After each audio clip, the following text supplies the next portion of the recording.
Se você quer entender um pouco mais como aplicar IA na sua organização e também um pouco mais sobre direitos autorais, esse episódio é para você. Conversando com Alexandre Ateniense, especialista na área.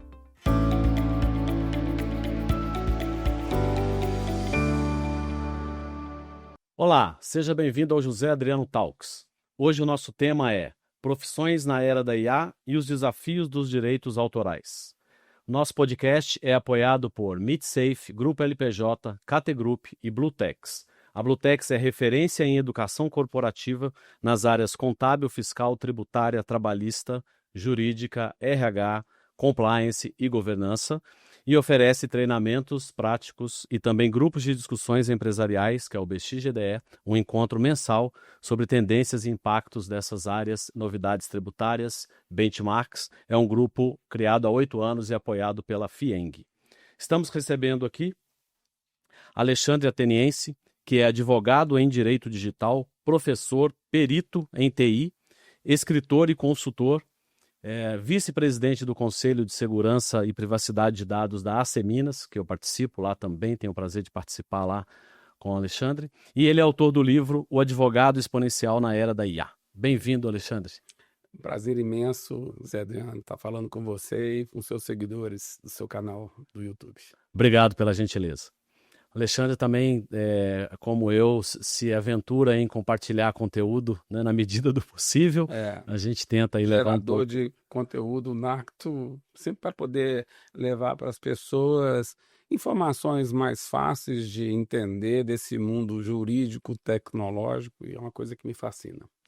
Começando por aí, hoje a sua geração de conteúdo, e aí você pode falar um pouco do livro também, é baseada em que linha de atuação?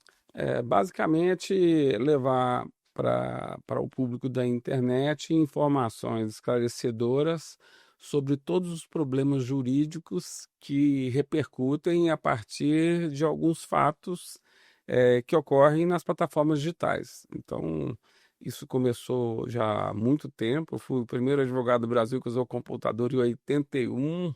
Então, fui o primeiro blogueiro do Brasil também em 2003. E agora eu estou tendo um déjà vu com a inteligência artificial, que é começar a tratar de um tema que lá no início da década de 80 eu comecei a ser um dos pioneiros lidando com essa fusão entre o direito e a tecnologia. Só que agora essa nova onda vem com a IA, que muda muita coisa. E para nós que estudamos direito todo dia, é um desafio maior ainda, porque a gente tem que estudar direito e tecnologia em cima de casos concretos, né? Mas para mim isso tudo é uma grande satisfação, porque eu sou uma pessoa muito feliz, porque trabalho numa área que eu vi nascer, e com isso, quando você trabalha numa área que você gosta, tudo fica mais fácil, apesar de uma dedicação diária. Muito bom. E aí, com essa sua evolução, usando a tecnologia e aí atuando diretamente em prol da advocacia com a tecnologia, conta como surgiu a ideia do livro e qual é a base desse livro, que foi lançado agora, né? Sim, foi lançado no final de 2025 em São Paulo, e agora, depois do Carnaval, já estou definindo o lançamento aqui em Belo Horizonte. Ainda não tenho uma data, mas depois vou divulgar pela própria internet, através dos meus canais, redes sociais. Olha, a ideia começa da seguinte forma. Eu sempre fui uma pessoa muito curiosa e muito empolgada com como a tecnologia pode nos causar conforto. E por isso, sou um grande mentor da minha equipe dentro do escritório de advocacia, que trabalha há 19 anos sem uma folha de papel. E nosso foco é advogar só para a área de direito digital, ou seja, os clientes são empresas e pessoas que têm problema a partir das plataformas digitais, problemas jurídicos.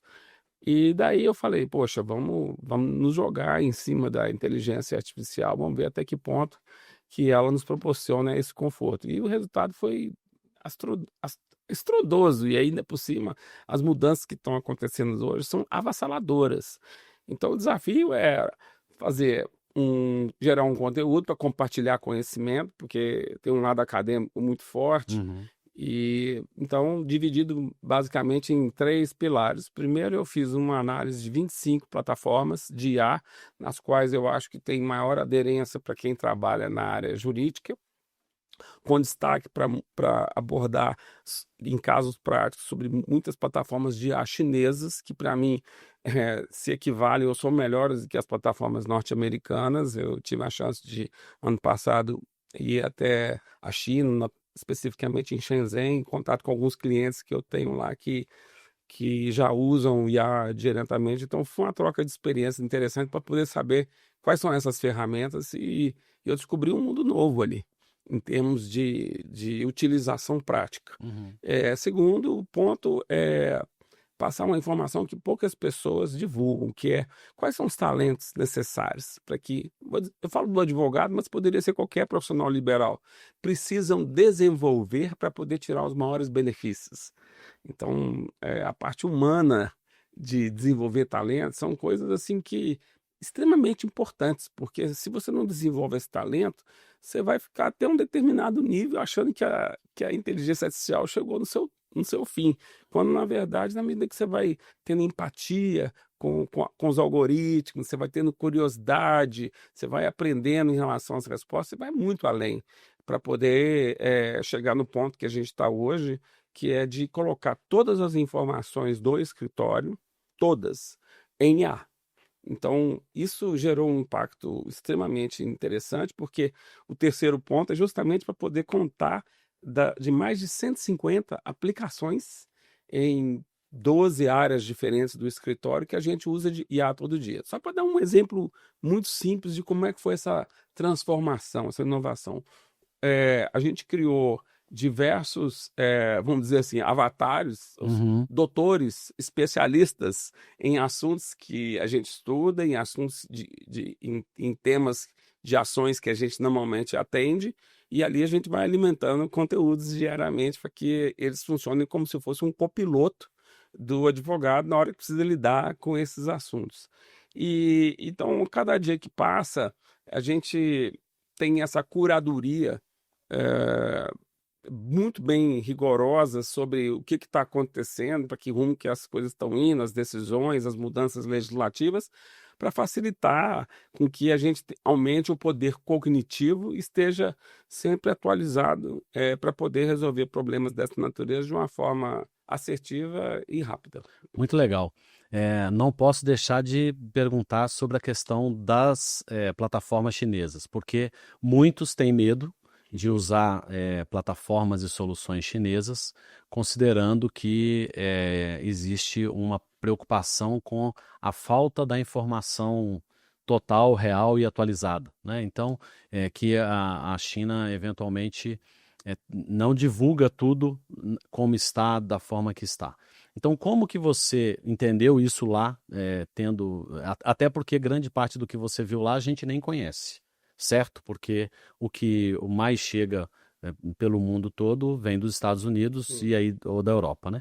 Então, como que você vê essa questão de usar algo da China, ainda mais no seu caso que envolve trabalhar com os dados das empresas, especificamente até defendendo em situações que tiveram impactos aí de segurança cibernética, privacidade de dados, né? Sim. Então fala um pouco A dessa gente tem parte. que ter algumas salvaguardas, algumas formas de nos proteger. A Uhum. forma básica de proteção, aí, independente se a plataforma é chinesa ou norte-americana, é não colocar informações de dados sensíveis de clientes, de empresas, segredos de negócio, nada disso. Então, desde que você prepare um conteúdo para ser tratado numa plataforma qual seja, para poder anonimizar fatos, pessoas, empresas, informações sigilosas, você pode, obviamente, seguir em frente e fazer o É, seu trabalho da maneira como você quer. Então, esse é o primeiro ponto, independente do tipo de plataforma. tirando proveito da melhor plataforma, Sim. independente da origem dela. Porque o foco sempre é a informação. Uhum. Então, se você está querendo saber tudo a respeito de um determinado assunto, como, por exemplo, direitos autorais com a inteligência artificial, você não precisa narrar os fatos de um problema que seu cliente trouxe, mas você quer saber quais são as tendências, quais foram as decisões que no mundo inteiro hoje os tribunais estão tendo e a legislação está regulando a respeito desse assunto. O resultado é maravilhoso. Ok. Então, o que acontece? Pouco se sabe do que está acontecendo na inteligência artificial na Ásia.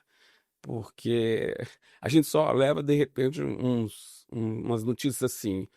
Humanos, que é uma plataforma de alguns chineses que moram em Singapura, que para mim é uma das plataformas mais interessantes em termos de pesquisa profunda na internet, foi vendido no mês passado para um Meta. Poxa, mas coisa estranha isso, não é a primeira vez que uma empresa norte-americana vai lá na Ásia para comprar uma plataforma de IA, é porque deve ser boa, né? Então a gente tem que entender, de uma forma muito simples, que existe um jogo geopolítico através disso. Então nós temos de um lado as empresas norte-americanas e do lado que não é norte-americano.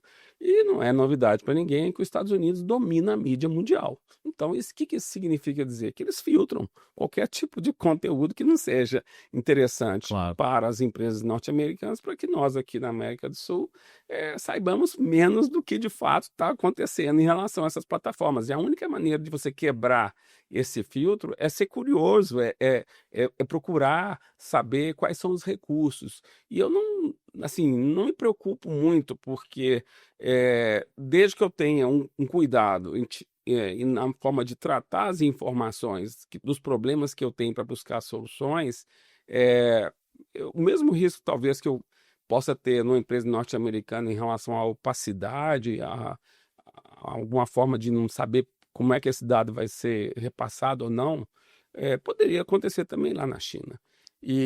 Mas se você vence essa barreira Certo. de resistência cultural e se joga para poder tratar informações anonimizadas para buscar o seu objetivo, os resultados são muito surpreendentes.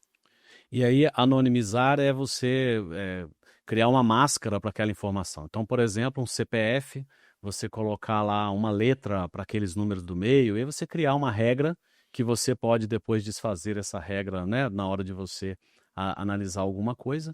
E aí a dica importante é, né, anonimizar pode ser uma coisa mais avançada, que nem todo mundo tem acesso e facilidade, mas se não anonimizar, pelo menos não utilize as informações da sua empresa, do seu cliente, das pessoas envolvidas, e aí qualquer que seja a plataforma, né, como o Alexandre falou, é muito importante a gente ter esse cuidado.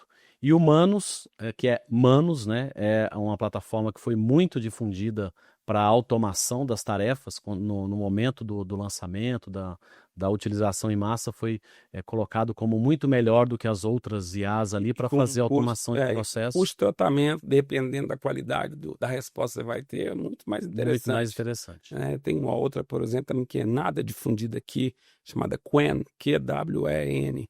Ela, assim, ela trabalha, ela é multimodal, você pode colocar qualquer tipo de formato de conteúdo de arquivo, áudio, vídeo, texto, enfim.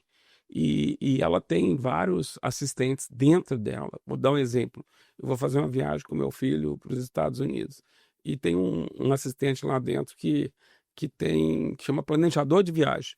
Então você entra com todas as informações muito detalhadas do que você quer fazer, de que experiência que você quer ter nessa viagem.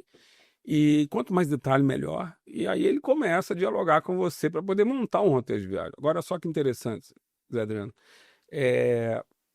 A primeira pergunta que ele te faz é o seguinte: quanto você está a fim de gastar na viagem? Entendeu? Porque ele já monta, não só, vai a tal parque ou lugar, etc. Ele fala assim: não, eu vou montar um roteiro de acordo com o seu orçamento.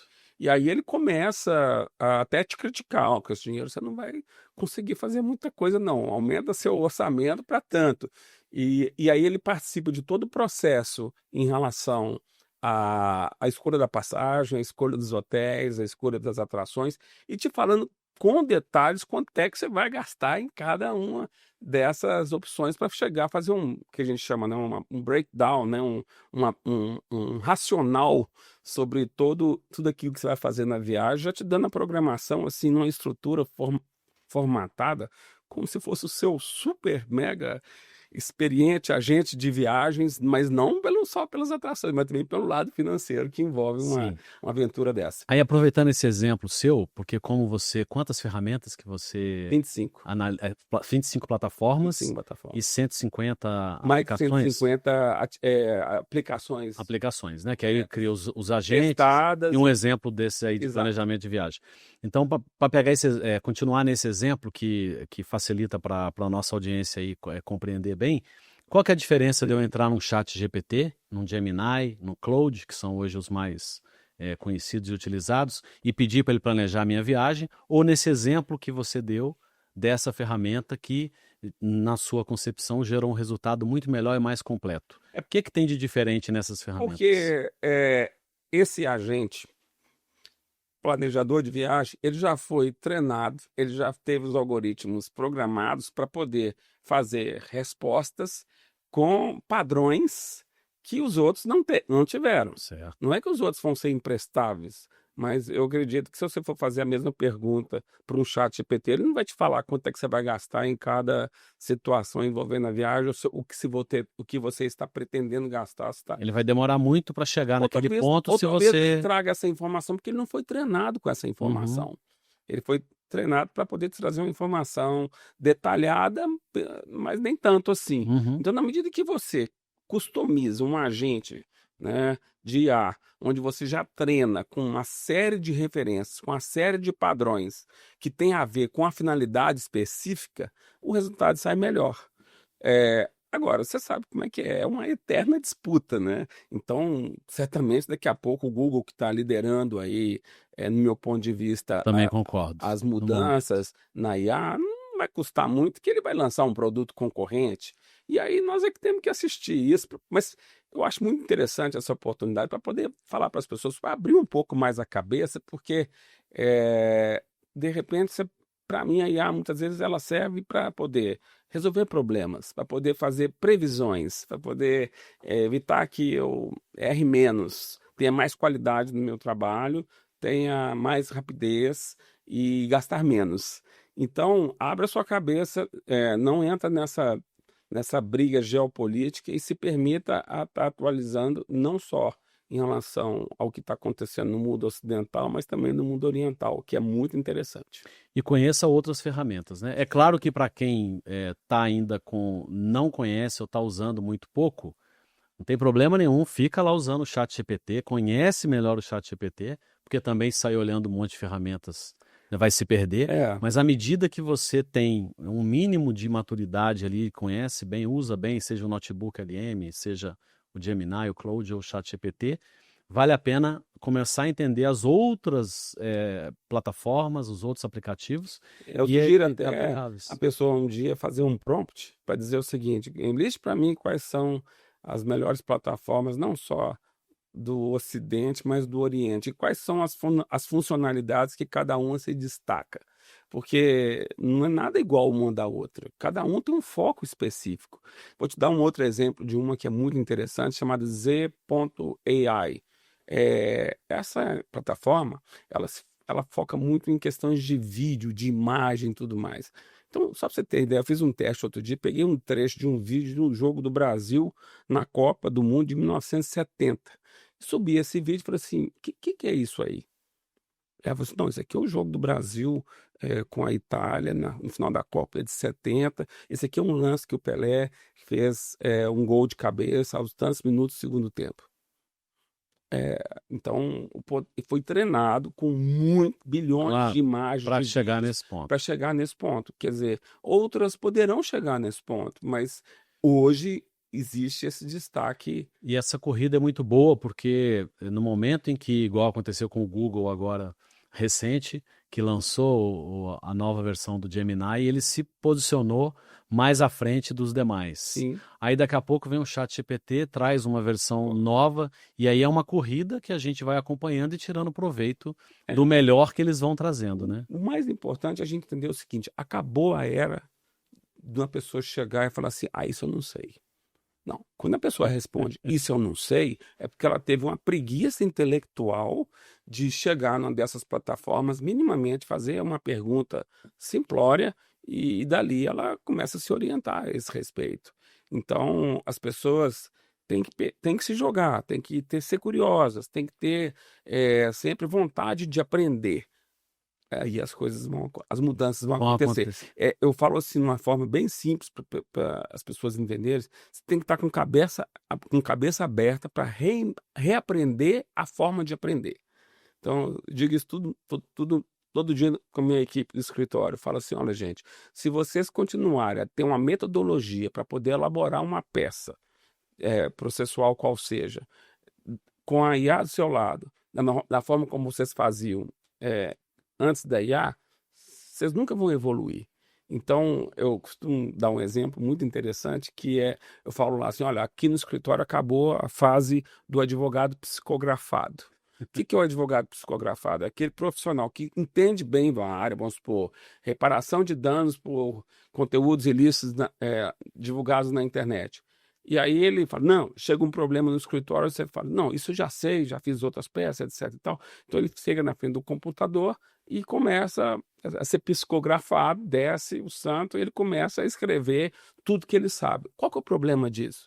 É que vai sair uma peça boa? Vai, mas de repente ele vai ser muito prolixo. Ele vai começar a falar de uma tese, de uma estratégia na página 2, com certeza ele vai repetir para reforçar o argumento na 4, depois no final ele volta a falar e a peça fica muito grande. E as pessoas hoje, quem vai te avaliar hoje, os juízes, etc., não tem tempo para poder ler peças muito grandes. Então, a partir do momento que a gente dá o gatilho para começar a fazer um trabalho intelectual, mudando a forma de dar essa partida, deixando que a IA traga as referências para depois o ser humano revisar e finalizar, porque a decisão sempre tem que ser final do ser humano, isso é uma coisa que não dá para abrir mão, a situação muda de figura e você vai ter um conteúdo autoral gerado de muito melhor qualidade. Então, essa mudança cultural de troca de papéis para começar e para finalizar é algo novo, que as pessoas têm que se acostumar com isso. E esse é um trabalho de construção, de gatilho mental que a gente faz todo dia e que está dando muito bons resultados. E aproveitando você ter comentado que a gente deveria usar bem para a gente entregar um trabalho autoral melhor, né? Como que entra aí os direitos autorais no meio disso tudo, de algo que eu faço eventualmente de maneira correta com a ajuda da IA e autoral, ou também em situações que algumas pessoas vão lá, fazem tudo pela IA, entregam, né? Ou outro que faz pela IA tentando fazer pelos outros, né? Como a gente tem casos aí diversos pelo mundo afora. Então, como que funciona essa questão dos direitos autorais nesse contexto todo aí para nós? Essa é a resposta de $1 trilhão, né? De $1 bilhão, de $1 trilhão. A situação tem acontecido, as controvérsias sobre o uso da inteligência artificial para a produção de conteúdos autorais.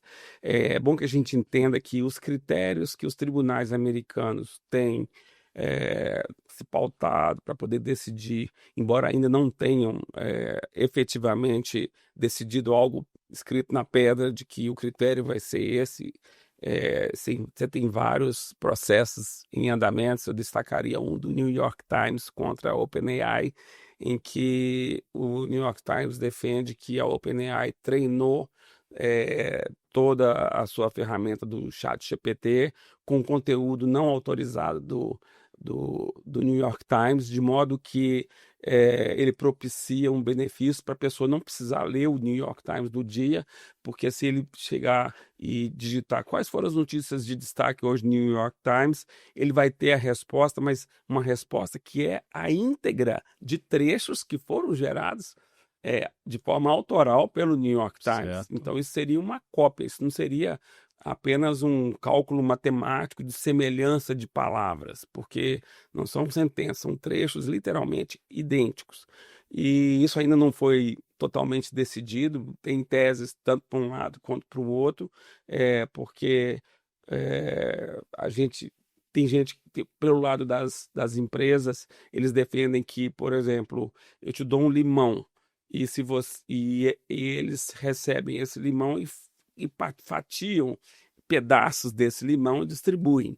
Então você não está tendo nenhum processamento, nenhuma forma de inovar em relação àquele conteúdo. Está usando aquele conteúdo. Só que, na verdade, por outro lado, eles falam, não, te dou um limão, mas você está fazendo uma limonada. Opa, e aí já houve um processamento a partir de um conteúdo de uma matéria-prima. É como se falasse assim, a inteligência artificial é o petróleo da internet atualmente, mas ninguém que está gerando petróleo quer pagar pelo poço, que é o conteúdo autoral de quem criou na primeira fase. Então, essa discussão lá, ela vai ser guiada por uma questão de critérios diferentes no Brasil, porque lá tem um negócio chamado fair use, que é uma zona cinzenta, que dizer assim, olha, você pode usar esse conteúdo, mas desde que seja por um uso razoável, que não prejudique, que não faça uma concorrência desleal com quem gerou o conteúdo. E aqui no Brasil, os critérios de decisão são completamente diferentes. Não é por essa questão de dinheiro, propriamente de competência, de concorrência desleal, mas é muito mais ligado com questões de direito da personalidade. Então, para ilustrar, um caso mais famoso que a gente teve aqui foi aquela propaganda da Elis Regina, que ressuscitam a Elis Regina numa Kombi, cantando uma música dela com a filha Maria Rita. Então, a controvérsia que gerou ali é o seguinte: podem os herdeiros cederem de forma onerosa o direito de imagem de uma falecida para que seja explorado comercialmente? Ou aí vem o CONAR, diz que não, que isso não poderia acontecer dessa forma, porque seria uma forma de estar, vamos dizer assim, ressuscitando uma pessoa, utilizando a imagem dela, sem que ela, que isso é um direito personalíssimo dela, ela não teria concordado com tanto. Então, resumindo, enquanto que nos Estados Unidos o critério para decidir essa questão de direitos autorais tem muito mais a ver com o lado financeiro, aqui no Brasil tem muito mais a ver para saber se houve uma violação de direito da imagem, da personalidade da pessoa que está envolvido com algum problema, algum ilícito que possa ter gerado controvérsia.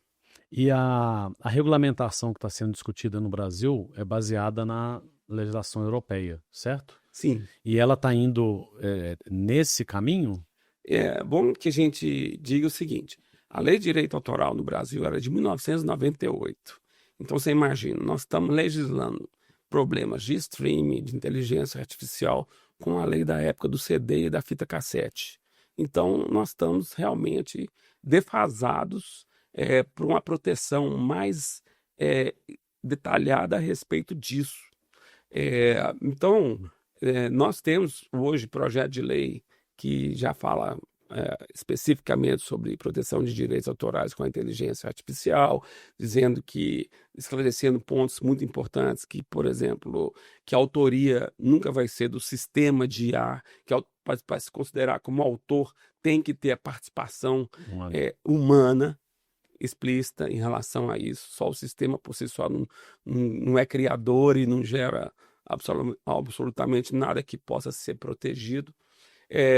Mas, apesar disso, por outro lado, nós temos situações muito interessantes, inovadoras, que o Brasil está sendo vamos dizer, um dos principais atores nessa parte de regulamentação da inteligência artificial mundialmente, que é do lado do direito eleitoral, da política. Nós somos um país que, pela primeira vez no mundo, regulamentou que é vedado o uso de deepfakes, né? Ou seja, de falas falsas de políticos durante o período eleitoral. Ou mesmo fora. Mesmo fora dele. Então, e a penalidade para isso pode ser, inclusive, a perda de mandato. Então, nenhum outro país do mundo tem uma legislação tão específica, tão direta como o Brasil.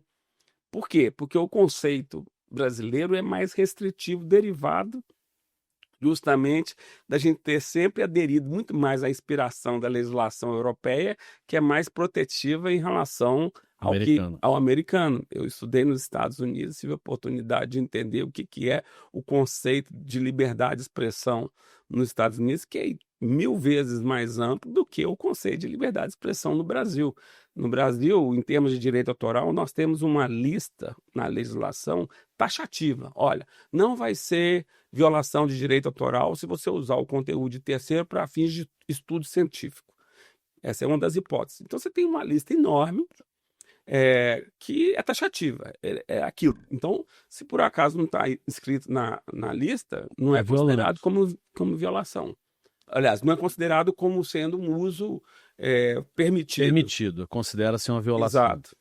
Enquanto que nos Estados Unidos você tem a teoria do fair use, né, do uso para fins não comprometedores ou que não causem prejuízo, que é uma zona cinzenta. Aquilo dali é uma interpretação subjetiva que, caso a caso, a pessoa decide como quiser. E que é um modelo que funciona bem nos Estados Unidos, né? Sim. Essa questão de ficar ali na dúvida se você tá ou não tá violando, né? Porque o princípio de violação de imagem lá é completamente diferente da que nós temos no Brasil. E o profissional, como que o profissional pode, de alguma forma, se proteger? Seja ele um músico, seja ele um jornalista, né, um autor de um livro, como que hoje, o que a gente pode fazer hoje para se proteger em algumas dessas? Bom, primeiro, está sempre monitorando eventuais violações que possam acontecer, porque é bom explicar o óbvio aqui, que se nós temos uma resposta brilhante a partir de uma plataforma, é porque essa plataforma de IA foi treinada com conteúdo, né, que é a matéria-prima para ela gerar aquele material. Então, a questão do limite disso é que se quem produz conteúdo autoral, vamos supor que exista um autor de livros, livros de ficção científica, ou seja, que não sejam baseados em fatos reais. Se ele vê que, à medida que você faz uma pergunta na plataforma da IA, vem trechos do livro, isso é uma violação. Certo. Por quê? Porque só ele que teve a mente inventiva de narrar trechos da invenção da cabeça dele. E não simplesmente foi uma adaptação de notícias que aconteceu. Então, isso aí é uma forma dele poder dizer que o seu direito de autor foi violado em relação a isso. Porque não existia, foi da criação dele. Então, esse é um ponto. Agora, um outro risco que eu acho muito grande, isso acontece muito com os advogados e também pode acontecer com outros profissionais, é o seguinte, é que ao produzir o conteúdo autoral, a pessoa fica tão inebriada, né, estupefada com o resultado que vem, que fala assim, não, isso aqui é exatamente o que eu queria. Copia e cola. Acontece muito. E aí, qual que é o risco disso? Nós já estamos vendo diversos casos de advogados que juntam, usando, sobretudo, uma plataforma gratuita, que não tem como a que eu uso, todas as minhas plataformas de IA, eu faço uma seleção prévia do conteúdo para evitar alucinações, porque IA, se você não faz esse tipo de controle, você perde o controle em relação ao que vai vir como resposta. Então, se eu não tiver esse espírito crítico, como vários advogados não tiveram, de simplesmente pegar referências de julgados, de leis, etc. Aconteceu com magistrados também, ao darem sentenças. Ele pula uma etapa que é absolutamente indispensável, que é a revisão humana. Então, se ele pula a etapa da revisão humana, ele banca o risco de que aquele conteúdo que ele vai assinar embaixo, ele é falso. E, consequentemente, haverão punibilidades, como no caso de um processo judicial, vai haver litigância de má-fé, falta de lealdade processual, e isso está sendo punido veementemente pelos tribunais. Tem sido identificados casos e têm sido punidos. Tem um caso, por exemplo, de um juiz do Maranhão, que ele tinha uma média de elaborar, 10 sentenças por mês. Os números são hipotéticos, tá? Mas é só para você entender o contexto. E de uma hora para outra ele começou a produzir 100 sentenças por mês. Então aquilo levantou uma certa desconfiança, porque as condições de trabalho eram as mesmas, e na hora que foram ver a sentença era completamente fora de padrão do que estava sendo discutido dentro do processo. E chegando mais ainda a mencionar artigos de lei do Código Civil que já tinha sido revogado. Quer dizer, então esse caso é muito emblemático para poder mostrar como é o risco de lidar com a IA se você fica tão impressionado com os resultados e pula a etapa da revisão humana, que as pessoas têm que entender que a palavra final, a decisão final de um conteúdo que vai ser gerado pela IA tem que ser do ser humano. E se elas abdicam disso, elas pagam o risco e a conta chega.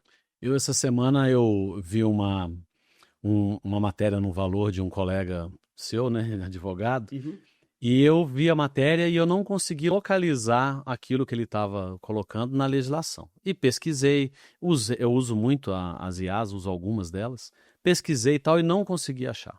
Aí eu coloquei num grupo que eu participo lá de WhatsApp e tal, dos colegas. Aí um colega veio e falou, isso é porque está revogando a medida provisória que alterou o decreto-lei. Uhum. Aí eu voltei lá no decreto, aí estava lá, aquele artigo tinha sido incluído por uma medida provisória. Então a inteligência artificial não identificou uma coisa que seria razoavelmente fácil de identificar. E isso, se alguém fizesse de maneira automática, né, seja o colega que publicou o artigo, seja alguém criticando o artigo, né, se criticasse sem ter essa revisão humana, sairia alguma coisa equivocada. Então, eu vejo bastante algumas situações em que a gente pergunta, insiste na pergunta, complementa a pergunta e ainda assim ele dá uma resposta incompleta ou equivocada quando a gente conhece o tema. Eu vejo que o grande problema é quando a pessoa, o primeiro passo é a revisão humana, mas aquele que não conhece o tema e gera algo que ele não tem capacidade intelectual para revisar e Vou te criticar dar uma. e manda para frente. Você está coberto de razão, e eu já vivi, dentro da minha relação profissional, várias situações interessantes quanto a isso. Não foi nem uma nem duas vezes que eu já tive clientes que me mandaram mensagens para dizer o seguinte: por que que você não testou tal tese jurídica? Por que que você não foi no pedido? Por que que você não explorou a prova desse jeito? Ou seja, discutindo a minha estratégia Aham. jurídica empregada na defesa dos direitos dele no processo. Assim, deu para perceber nitidamente que a resposta foi gerada pela IA, pelo pouco que eu conheço a Aham. respeito desse assunto. E aí aconteceu o quê? Deu ter que explicar que aquele raciocínio dele não estava correto por causa disso, disso, disso, disso. Ou seja, se ele. Exatamente o que você falou. Se a resposta vem tal como e a pessoa fala assim, agora eu vou pegar aquele É isso aí. advogado e vou mostrar para ele que eu já estou virando igual ele, técnico em relação a esse assunto, Sim. com notório saber jurídico. Ele pode se dar mal, porque, na verdade, se você não tem uma visão crítica, e essa visão crítica você adquire com a experiência, com o Que tempo. entra o que você fala de talento também no livro, né? Exatamente. Se você não tem esse aspecto crítico para poder desenvolver isso como um talento, diante de uma resposta dessa do cliente, você fala assim, agora ele me pegou. Nossa, não sei como é que eu vou sair dessa. Entendeu? E não é assim. Primeiro, o advogado, quando for ameaçado dessa forma, ele tem que dominar a narrativa para poder colocar que não é só a IA, gente, tem que explicar, Zé Adriano, que essa resposta que é criada nada mais é do que um cálculo matemático de semelhança de palavras que vão se unindo para poder formar uma sentença. Então não tem aspecto crítico nenhum, é só um algoritmo que vai trazendo essas mudanças, essas respostas fantásticas.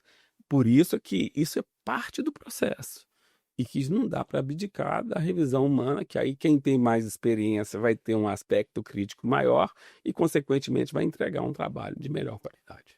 E ainda tem um aspecto de que ele pode usar informações equivocadas, erradas, desatualizadas para gerar a informação, né? E assinar embaixo. E assinar embaixo. E Então, pagar e sofrer uma penalidade por conta disso. E além disso, ainda pode alucinar, né? E o problema, Apresentar.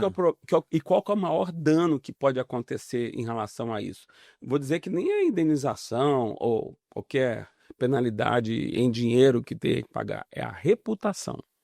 Então, um advogado que constrói sua reputação há 30 anos, ele pode perder essa reputação em 5 minutos, porque de repente deixou de revisar esse conteúdo e banca o risco.